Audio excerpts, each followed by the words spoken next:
সভাপতি এবং কর্মীবৃন্দ। তা আমি কিছু বলবো না, যেহেতু আদান পড়ে যাবে।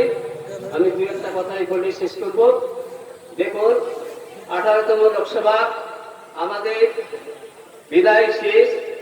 আগামী বিধানসভার জন্য 2026 সালের জন্য আপনাদের প্রত্যেকে তৈরি হতে হবে এবং আমাদের তৃণমূল কংগ্রেসের পক্ষ থেকে আমাদেরকে বিশাল পরিশ্রম করতে হবে, যাতে আগামী দিনে আমরা এই পশ্চিমবাংলা থেকে 294 সিটে যাতে আমরা পুনরায় হ্যাট্রিক করতে পারি, সেইটাকে নিয়ে আমাদের এগিয়ে যেতে হবে। কারণ হচ্ছে, রাজনীতি জিনিসটা অত সহজ জিনিস নয়। এখন থেকে প্রত্যেকের মানুষের কাছে দাঁড়ে দাঁড়ে এবং অভাব অভিযোগ বা অসুখ বিসুখ হলে রাস্তাঘাটে মানুষের সঙ্গে দেখা সাক্ষাৎ হলে নিশ্চয় রাস্তাঘাটে কথা বলতে হবে। শুধু জ্ঞান দেখে চলতে হবে না, কারণ রাজনৈতিক জিনিসটা হচ্ছে অতি বড় জিনিস। রাজনীতি আমাদের অভিজ্ঞতা একটু আমরা যেহেতু জানি, তাই মানুষকে ভালোবেসে মানুষের কাছে টেনে নিয়ে এসে তাদেরকে কথাবার্তা বলে আমাদের সম্বর্ধনা জানাতে হবে।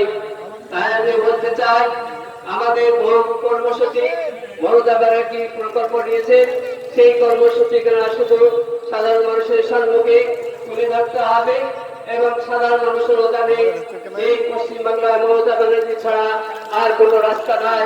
এবং বড় মহিলা উপকৃত হয়েছে, প্রতিটা ফ্যামিলিতে সে 10 থেকে আরম্ভ করে সে অনেক টাকা পাচ্ছে। আর ছাত্র থেকে আরম্ভ করে এবং ভাতা থেকে কন্যাশ্রী, যুবশ্রী থেকে আরম্ভ করে সমস্ত কিছু পাচ্ছে। তাদের এই সুবিধা থেকে মানুষ কখনো মমতা ব্যানার্জির আদর্শ অনুপ্রাণিত হয়ে আজ মানুষ মুক্ত হয়ে আজ আমাদের এই পশ্চিমবাংলায় আমাদের 29টা লোকসভা আমাদের সিট পার্লামেন্টে আমরা দিয়ে দিয়েছি এবং আমরা অভিনন্দন জানাই মমতা ব্যানার্জিকে, যে তার সময় নেই।